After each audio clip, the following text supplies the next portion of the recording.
भाइयों, सवर्णों की स्थिति जो होती जा रही है, आप लोग देख ही रहे हैं, सुन रहे हैं समाचार पत्रों के माध्यम से, सोशल मीडिया के माध्यम से। हमें बर्दाश्त नहीं हो रहा है, इसलिए हमने प्रधानमंत्री जी को ज्ञापन दिया है। ज्ञापन के सब्जेक्ट विषय कुछ इस प्रकार हैं, आपको बताए दे रहे हैं, सुन लीजिए आप भी। सेवा में प्रधानमंत्री, नई दिल्ली, भारत सरकार। वर्ग आधारित नीति, नियम व कानून के माध्यम से सामान्य वर्ग के प्रति शत्रुतापूर्ण रवैया अपनाए जाने के संबंध में महोदय, ज्ञातव्य है कि सरकार द्वारा वर्ग आधारित नीति, नियम व कानून बनाकर जहां समाज को विभाजित किया जा रहा है, वहीं इसके फलस्वरूप सामान्य वर्ग को शोषक मानकर भी प्रचारित किया जा रहा है। मौजूदा परिदृश्य में तथ्यहीन, तर्कहीन और कपोलकल्पित कहानियों को आधार बनाकर सामान्य वर्ग को विगत 5000 वर्ष से शोषक होने का तमगा दिया जाता रहा है, जिससे आज भारतीय समाज शोषक और शोषित जैसे दो गुटों में बढ़ चुका है। तथाकथित शोषित वर्ग के उत्थान हेतु सामान्य वर्ग का दमन किया जाना कहाँ तक न्याय संगत है? यदि सरकार समतामूलक और अवसरों के सामान्य वाले समाज का निर्माण करना चाहती है, तो उसे वर्ग नहीं बल्कि व्यक्ति केंद्रित योजनाओं को बनाने पर विचार करना चाहिए। मौजूदा आरक्षण नीति, SC/ST act, UGC equity regulation, सरकारी नौकरियों में सामान्य वर्ग की आयु सीमा का वर्गों में अन्य वर्गों से कम होना, रोहित वेमुला बिल, ये सब स्पष्ट संकेत हैं कि सरकार द्वारा शत्रुतापूर्ण व दमनकारी दृष्टिकोण से काम किया जा रहा है। सामाजिक भेदभाव को भेदभाव से नहीं मिटाया जा सकता है। ऐसी परिस्थितियां देश में गृह युद्ध को जन्म देगी, जो सरकार द्वारा प्रायोजित माना जाएगा। अतः श्रीमान जी से अनुरोध है कि सामान्य वर्ग के प्रति चल रहे संवैधानिक भेदभाव को समाप्त करके सर्व समाज के लिए अवसरों की समानता सुनिश्चित करते हुए व्यक्ति केंद्रित नीति, नियम व कानून बनाने की ओर बहाल करने की कृपा करें। ये पत्र हमने प्रधानमंत्री जी को भेजा है। अब जितने भी बिंदुओं पे जो भी विषय हमने यहाँ बताए हैं तमाम सारे, वो सब समाज को बांटने वाले ही बिंदु हैं। चाहे SC/ST एक्ट हुआ, चाहे रोहित वेमुला बिल हुआ, चाहे UGC इक्विटी रेगुलेशन हुआ, ये सारे समाज को विभाजित ही करते हैं। अब मुझे ये बात नहीं समझ में आती है कि समाज को बांटने का काम सरकार कर रही है, और आती है मंच से सरकार कहती है, उत्तर प्रदेश में हमने सुना है कि कहती है कि बटोगे तो कटोगे। अरे भैया, बांटने का काम आप कर रहे हो और फिर कहते हो कि बटोगे तो कटोगे। तो क्या करे आदमी? जनता को क्या आप किस तरह एक संदेश देना चाह रहे हो? व्यवस्था तो आप बोल आए हो कि बंटना निश्चित है, और कह रहे हो कि ऐसे नहीं होगा तो ये होगा। तो आप कहीं भी जीने नहीं देना चाहते हो। सामान्य वर्ग आपकी आंखों में बिल्कुल किरकिरी हो गया है। उसे लगता है, आपको लगता है कि ये अछूत है, इसको केवल 3% है, इसको अलग कर दिया जाए। तो आपको हम याद दिलाना चाहते हैं कि 3 नहीं, ये 300% की क्षमता रखता है।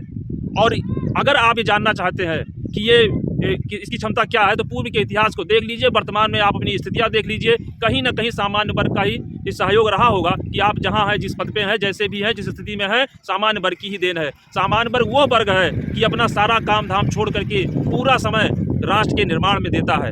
अपने परिवार को कुछ समय नहीं देता है, सरकार को देता है, राष्ट्र को देता है, राष्ट्रहित की बात करता है। और आप हो कि उसको बांटने का काम करते हो। आप ये बताइए कि जब SC/ST एक्ट है और आपके मुताबिक जैसा आप चाहते थे वैसा फल फूल रहा है, उसकी फसल लहला रही है, समाज में कोई भी समाज का हर वर्ग डरा सा रहता है कि कहीं ऐसा ना हो जाए कि इस कानून के दायरे में हम भी आ जाएं। फिर क्या ज़रूरत थी UGC इक्विटी रेगुलेशन की? क्या आवश्यकता थी? अरे बच्चा, विद्यार्थी बिल्कुल कोरा कागज का दिमाग होता है। महाविद्यालय में, विश्वविद्यालय में शिक्षा ग्रहण करने जाता है। भेदभाव की भावना तो आप भर रहे हो, भेदभाव उसको आप बता रहे हो।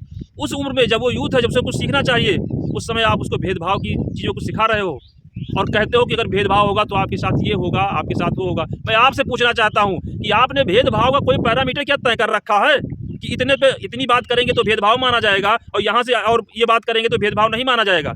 ऐसा कोई पैरामीटर UGC इक्विटी कमेटी में नहीं दिया गया है। अब आप बताइए कि सामान्य वर्ग का छात्र या छात्रा के साथ अगर कोई अन्य वर्ग का व्यक्ति अगर कुछ दुर्व्यवहार करता है, मान लीजिए छात्रा के साथ ही वो कुछ ऐसा करता है कि जो एक्सेप्ट नहीं कर पा रही है, एक्सेप्ट नहीं करेगी, तो निश्चित रूप से वो आरोप लगाएगा कि हमसे ये भेदभाव किया जा रहा है। उस समय गलती किसकी है? गलत कौन है? बताइए, वो छात्रा गलत है या ये वर्ग गलत है?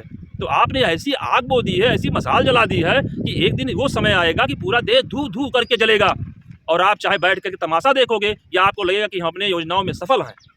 तो हम तब तक, जब तक ये UGC इक्विटी रेगुलेशन एक्ट जो भी आप लेके आए हैं, इस बिल को आप वापस नहीं लेते हैं, तब तक हम जन जागरण करते रहेंगे, लोगों को बताएंगे और लोगों से कहेंगे कि अगर गलत है तो इसका विरोध करिए।